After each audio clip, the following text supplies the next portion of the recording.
Hello, welcome to this week's Football Matters Extra. Thanks if you have just watched the full episode from Monday. An interesting episode. Many thanks to the likes of Chris Waff and Ian Watson for joining us. But now it's something just a little bit extra. The return of a popular segment that we had about 6 weeks ago. It is Football Room 101. We're going to ask our three guests, Olivier Bernard, Darren Williams and Andy Bowman, to select two items or two aspects of football to get rid of, to throw into Room 101. I'll be selecting which two I believe should go in there, and we'll hopefully never see them again in football. We're going to start with Darren Williams. Your first choice, Darren. Well, my first choice is gloves. Gloves for games and trip drives me mad. I could be wrong, but I think you just forced Andy into a rethink. I'm absolutely raging here. He's pinched one of them, and you've pinched the other one. Never mind. I got plenty. Honestly, it's absolutely ridiculous. You put gloves on and keep your hands warm while you play. Yeah. But Darren, what really bugs me about that, right? I don't mind training so much, but yeah, in the game. But then you see players with short sleeves and gloves. Yeah. And I'm like, all right, if you're that cold, put a long sleeve top on. You know, it's a professional game. You've got both.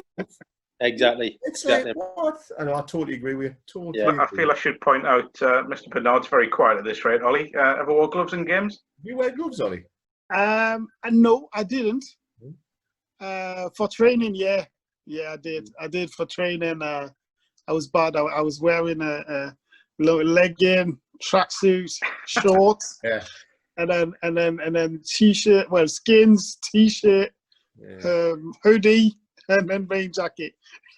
Lauren Robert used to wear gloves all the time. He had them on all the time. So it's 60-degree heat. He had a pair of gloves on. Lauren Robert. Yeah. Most of them. It goes warm hands. You know, you get like a connection with the ball.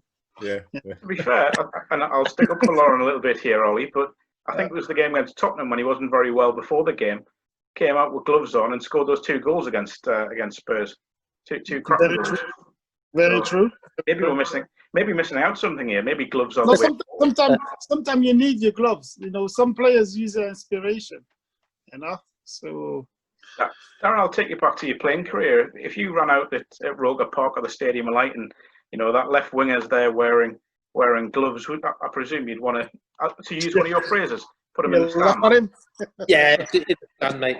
First 2 minutes, you know where he's going in the stand because he's soft and he's got a pair of gloves on. So, flip it round. If I'd have tried to leave the dressing room under Peter Reid with a pair of gloves on, I don't know what I'd have got. I was going to say, what if a teammate did it? Would you have a go at a teammate for doing it? Yeah, I hated it. I didn't like it. I don't see the point. You know, Andy's touching it there, short sleeve shirt and a pair of gloves. Do you know what I mean? It's ridiculous. Mad. That's evoked a more passionate conversation than I thought it was going to. You know, two pieces of wool. Can we just skip everyone else's and just put that in room 101? Straight in. Well, I'm happy with that. Andy, have you got another two? I have, yeah. Yeah, right, great. I'll come to you next, and your first one. Well, mine's not necessarily in the game. I've got one in the game coming, but it's just interviews with players straight after, especially ones that have scored goals. They're just so generic now. It's as if everybody reads off the same thing. It's basically a case of, oh yeah, I guarantee what's coming. You pleased to score a goal? Yeah, I was pleased to score a goal for the team. It was, you know, I'm just pleased we got the 3 points. No, you're not. You're a centre forward. You're not bothered if you lose 4-1. If you've walked off and scored the 1, right? That's enough for you. That's it enough. And they might as well just say that because everyone knows they're thinking it. You know, are you happy with your goal? Yes, because I was about to get sacked if I didn't score today. So, you know, answers have got to be better than that. You know, they're just so generic now. You know, I'm just happy with the 3 points. Well, yeah, okay, that's a given. Do you know what I mean? Nobody's not happy with the 3 points. Sorry, I'm getting animated there. But do you know what? Just say what you think. Is that bonus? I should say, for anyone who watched the main show, we saw a selfish side to Andy Bowman towards the end of it, and it's carried on into Room 101, which is nice to see. But I mean, the centre forwards always say that though. If they score a 1 in the 4-1 defeat, they always go, I did my bit. All three of you will have done interviews in at every level of the game. Any quirky interviews you've done? Any funny interviews? Anyone you didn't like being interviewed by? Andy, don't say me. Oh well, I'll not then. I did one of me boxer shorts once. Like, Andy, we're not allowed to talk about that, mate. And it was one of them. Like, it was when we were on the Vars run, and they kept putting kind of, and Fence always, Graham Fenton, he always used to do the interviews when we won, and then I always used to get them when they were when we got beat. And I was just the Kim in the dressing room, so I've just got my boxers on. I thought I'll just do it with my boxers. No one's going to see. Just keep it up there. And then somebody posted a photograph on social media of like me tight whiteies on the underneath. And I was like, God. So yeah. I hope it wasn't a mid-January game. It wouldn't have made any difference. Darren, what about yourself as a player or a manager? Any memorable interviews you've done? No, I mean, I've not. To be fair, I've not. No, I can't, none that really strike me. I mean, I've seen interviews of well, not so much an interview. It was we used to get weighed every Monday at the old Charlie Hurley training ground. So we used to have to go in. Obviously, you strip down to your, like Andy said, you take your weighties and get weighed. Well, Sean Thornton, I don't remember Sean Thornton. Yep. He was very, very neat and tidy. So he took all his gear off, his boots, everything, his socks, and piled it all up. Picked them up and then stood on the scales. So he had them in his hand, and we were all looking at him like that. And we're like, Sean, what are you doing? And he's like, weird. And we're like, he went, yeah. I went, yeah, but you've got your gear. He went, yeah, but I've took it off, haven't I? And I'm like, yeah, but you've got your gear in your hands. And he just couldn't grasp it. He could not put it in his head. And he just stood there. He said to Gordon Ellis, he went, what's my weight then? And Gordon just went, I'm not even going to bother. And just sent it back out. Ollie, for yourself, any memorable interviews, any memorable moments surrounding interviews or dealings with the media? No, not that many interviews. I said it before. My interview was Laurent when he couldn't speak a word of English, and at the time when I had just been in England for a year, so the interview was just laughable because I couldn't understand, but I had to make it up. So I was talking to him rubbish, and then translating rubbish. So it was quite funny because I couldn't get it. We'll have to have a dig out on YouTube and see if we can find that one. But, Ollie, your first choice. Yeah. Me, it's more the video assistant. I just do not agree with it. You take the power of the referee to get it to someone else who's behind the computer. So really, you're doing the same thing. It's always the human eye. So you don't want the referee to make a mistake, but you allow somebody else behind the screen make a mistake. I think the thing about it all is it just takes so long. And it does. Sometimes it's just that, we watched it about 10 times at home on the television. They're still in the room. Oh, hang on a second. Exactly. Who's some people? There should be people who've played the game that should be behind the screen, not people trained. I mean, I just don't understand how it takes so much time for people to decide whether it is or not. If you've played the game, you'll know. Yeah, I agree with that, Ollie. I think there should be ex-pros who haven't gone into, there's hundreds. It doesn't have to be at the top level. It just has to be an ex-pro. You just need to be playing. You don't have to go sports science to you need to have played the game. That's it. Yeah. I agree with that. Understand the game and then make a decision on what you understand. And then that's it. Don't spend 10 minutes. You stop the game for 10 minutes to get it wrong in the end. What is that for? Just because you think it is. I just think it's, sometimes I don't like it. I like the goal line technology. I think it's harsh at times, but I like it. It's black or white.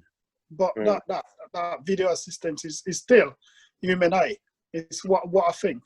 Did you see the West Ham Chelsea game last week when there was I can't remember who scored, but there was a West Ham goal that was disallowed because Mikel Antonio was lying on the floor in front of the player that scored. He was given offside. I think it took. Yeah, didn't they say it was? I think it was 4 minutes it took to decide whether it was a goal or not, and then disallowed it. Do we feel as if getting a bit serious now? This might be lighthearted, but do we feel as if has VAR got a role in the game going forward? So just need to work with the aspects of it instead of the way it is now. Could it be part of football in future, just in a different form? Well, I think it's going to be, isn't it? I think it is going to be. I mean, come on, just make a bloody decision. It's not difficult. I don't agree with the fact that football's football, right? It's got 2 goals, grass, 4G, whatever you want to play on. It's the rules are for everyone, and even in the pro game, even from the League 2 up to the Premier League, not everyone's got VAR. So, and what I thought was really bad was when you're playing in a cup competition, you're playing in the FA Cup, with half of the teams, not even half of the teams, having VAR and having an advantage of that, or a disadvantage of that, and then half of them not having it. If you're playing in a competition, you either switch VAR on for everyone, which you can't, or you don't have it. And it's I just don't agree that that there's teams could be going out the FA Cup legitimately, and there could be teams staying in who shouldn't because they haven't got VAR. It's just inconsistent for me. I don't really like that. Just don't like it. I just think it's not. I know they're talking about it's still in development and we're still working and getting used to it, and just put people who play the game behind the screen. That's all I'm asking. Just make it quick, please, because you make me want to switch. Every time it's happening, you're like, oh, I can't be bothered. Is that you wanting to be in that van at Stockley Park? Or is that you asking them for a job or what? Just applying for a job here, aren't you? To be fair, I'll do out me. You know what I mean? Not the first time I've heard that. So there we go. Our first 3 choices. So we've got gloves on players, we've got VAR, or we've got post-match interviews. So is that right? That's your first 3. Yeah. So that's my choice to get rid of. Andy, I've got to be honest. Given that it's my job, I can't get rid of post-match interviews. So I think that would be slightly. Could have got rid of you and interviews. That would have been. Trusty that. It's been a great first and last appearance back on Football Matters for you. Darren, gloves, absolutely, I get that. But I think given the frustration that VAR's caused this year, we'll stick VAR into Football Room 101. Good shout, Ollie. So off it goes, and all the frustration and all the discussion and everything that it brings with it. So so VAR goes in. Right, choice 2, Darren, first up. Frustrates me, and obviously, again, it's probably putting pressure on referees. But when players are trying to get people cautioned or sent off, yes, we know it's a foul. I mean, you don't need to tell the referee he needs booking or he doesn't need booking or what. It drives me mad because I think it's not something I've ever done in my career. Probably because people have probably tried to get me sent off. But no, it just frustrates me when they run up to the referee and they're giving it all this, oh, he's done this many times. It's like, just let the referee get on with his job, eh? Good point. Andy, ever try to get anyone booked? You know what? When I was really young, I was playing for Whitley Bay when they were in the Unibond League, right?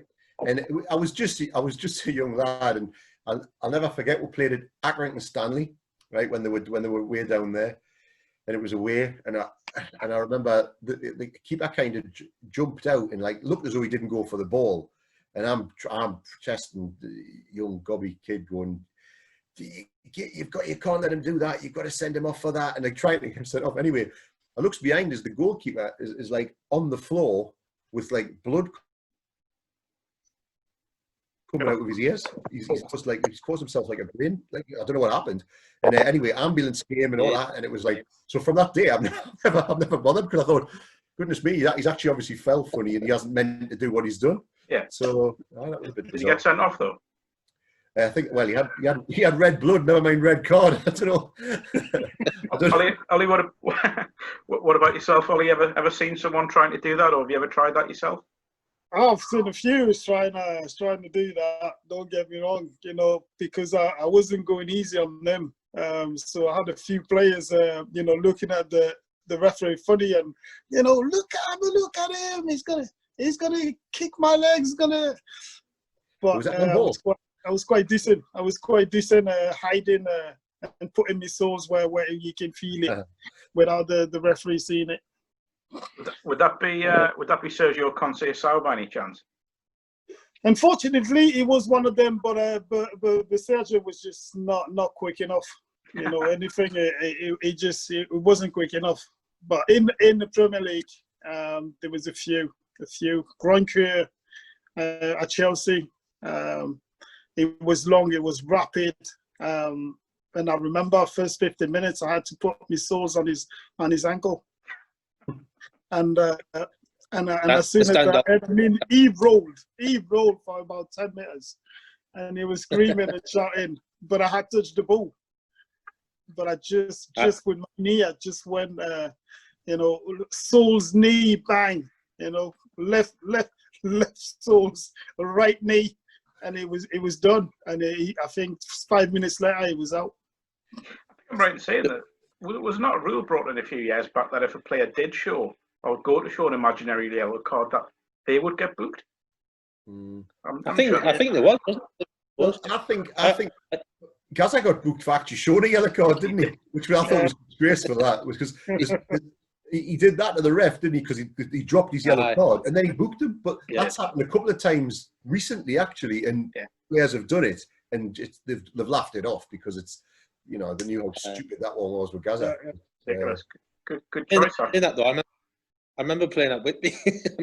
Before I was player manager, and it was in the first half, and obviously I'd put a fair few tackles in, and to be fair, cause some of them were pretty brutal, to be fair, and I'd obviously get booked, yellow card first half, and so I'm thinking, oh god, nightmare. So second half, I'm playing, and I've done this tackle, and I think, oh god, so kind of like stayed down a little bit, and then thought, oh, I'll get up now, because obviously I knew she wasn't going to give me a red card, and as I've stood up, I've gone to my assistant Dave Campbell, I've gone, like, get me off. Do you know what I mean? Like, get me off, because I know for a fact I'm going to get sent off.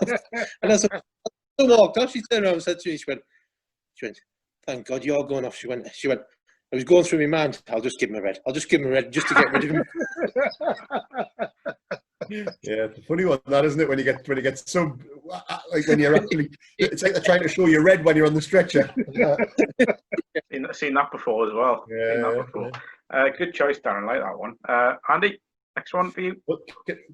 Can I use the one that we discussed before? Because that, are you putting them in? Are you putting some? I'm not. I'm just selecting. So feel free. Right. Well, I'm gonna put this one in because this was my first choice, and it's and I can't stand it again. You've scored a goal, but because you played for them 10 years ago, right? You don't celebrate. I just don't get the no celebrating when you've scored a goal against a previous club, against a club, it's, I can understand it if it's a club where it's your boyhood club and you've just sent them down, right, relegation or something like that, or you could send them. I can understand that's not a celebrational time. That is the only thing. But you're getting players now who, they're getting paid handsomely off the team they're playing for, and they're kind of, just because there was the last club they were at, they're not celebrating. Now, that is just rubbish. I think you've just got to go for it. You play for that club now. If you like that club so much, you should have stayed. Do you know what I mean? And actually scored a goal for them. But you've not. You've moved on. So I think everyone should just understand that. What would you have done? What would you have done if it was Andy Carroll, forced to be sold to Liverpool, coming back to St James, scoring for Liverpool against Newcastle? Would you understand why he's not celebrating? No, I think. Well, again, because that goes back to your kind of boyhood club. It's like you do, but you're not celebrating the fact that you've scored a goal against them. You're celebrating the fact you've scored a goal. It's the goal, not who it's against. For me, it's more the fact that I've scored a goal. I'm buzzing. You're happy for yourself. Yeah, you're buzzing. Exactly. And I think there's I just don't like when people go like, like as if to say I'm not celebrating. I just don't. it's a sport at the end of the day. Nobody's going to, you know, do anything to you because you've celebrated. Do all three of you feel is it disrespectful towards your current club that you're not and your current fans, you're not celebrating with them? It could potentially phase like that because you know you've got more respect for the club you left, yeah, than the club you're in. You know, as a chairman, owner, you would feel like, you know, why would I buy a player that's not you know, not happy to be at the club? Yeah. But I think everybody understands the position of the two sides. I think everybody respect the player who has been. It happened more often than not when the player's been at the club or had a good time at the club. So for me, you know, yes, you know, as an owner, it's quite frustrating. I'm going to put all three on the spot here and say, so Darren, I'll start with you. If you were, you know, you've left Sunderland and you've gone to another club, say it was Gateshead, since we talking about them earlier on, and you've gone back to Sunderland in an FA Cup tie last minute, and you've scored the winning goal. Are you celebrating?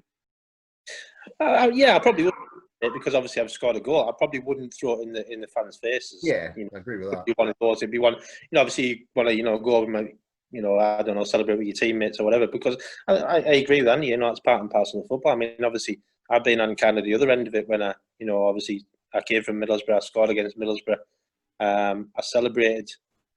I celebrated by years, but that was only because I was getting total abuse before.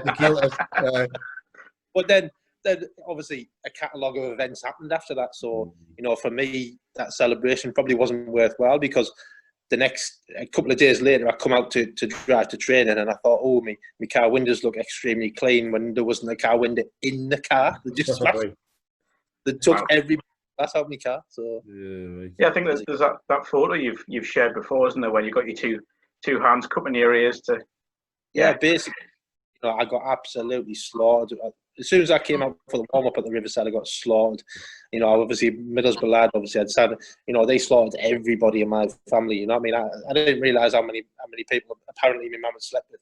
You know what I mean? It was like, honestly, the amount of abuse I got in that game was just ridiculous. And obviously, I scored the goal, and obviously, I wasn't expecting to score the goal. You know, I wasn't really a goal scorer, but, you know, when you get that opportunity, and then it was a bit like, well, I'm going to let me give you a little bit back. And then in hindsight, when you think about it, probably the bad thing to do. Yeah. Ollie, you obviously left Newcastle to go to Southampton. If you'd scored back at St James's Park, would you celebrate? You dare? No, I wouldn't. I wouldn't, for the simple reason I was forced out. Never wanted to leave. Even though I was playing for Southampton, never wanted to be there. You know, I went there. It was well paid. But it didn't matter where I was going. I just wanted to leave at that point. Even though it was against the manager that forced you out, would you? I would have probably went and confront Souness, but now I would not celebrate the goal. But I would probably get right in his face. Now because it was just. The way he told me that I wasn't wanted was clearly not. I did enjoy it. Did he tell you face to face, Ollie? Yeah, he did. After probably the third day he came in, he went, "I've got a better fullback, so you do what you want, Baba Yarrow. Got a better fullback, do what you want." So at first I thought he was joking. And then I just thought, nah, can't be doing this. Like, I haven't been injured I played over 100 games consecutively without getting injured. And all of a sudden somebody come in and say, yeah, you're not good enough. It doesn't work. It hurts more than anything. You know, I didn't even want to prove him wrong. I just shut down straight away. Ollie, you're a braver man than me if you're going to go and celebrate in Graham Souness's face, mate. I would easy. Andy, yours. I'm going to stir up some controversy here in local non-league circles. So you were well known for your goal-scoring exploits at North Shields. if you got a last minute winner in El Clasico or El Corsico at Whitley Bay, would you celebrate it? I would celebrate, yeah, because it's I'm not at no Shields. This is hypothetical, so I can say this, but because I'm not at no Shields anymore. Again, like Darren's hit the nail on the head. I wouldn't go, to the people watching or to the bench and go like, get in. I've scored. So it wouldn't be because it was against. It would be because I'm progressing the club that I'm actually at the minute. Yeah. So that would be the only thing. Good one. But yeah, so that's my take on it as well. Another good selection. So Darren wouldn't for fear of his car windows. And Andy wouldn't because Andy would celebrate, I should say, because he's respecting his current club. And Ollie would just start on Graham Souness. So three good choices. I didn't mention his name. I think you actually did. Did I? Yeah. But Take his name off. That's giving him too much credit. Ollie, your second choice, I should say. Mine actually, I'm sure we touched on it, is the player that knows that he's getting substituted, but before he gets out, he run away. He goes in the corner flag on the other side of the pitch, knowing fine well, I like that one.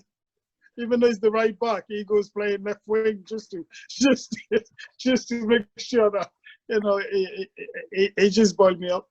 I just think it's just pathetic. I just think it's cheap. It's been stopped now, of course, hasn't it? Not that I haven't done it, but yeah, I just think it's just not acceptable.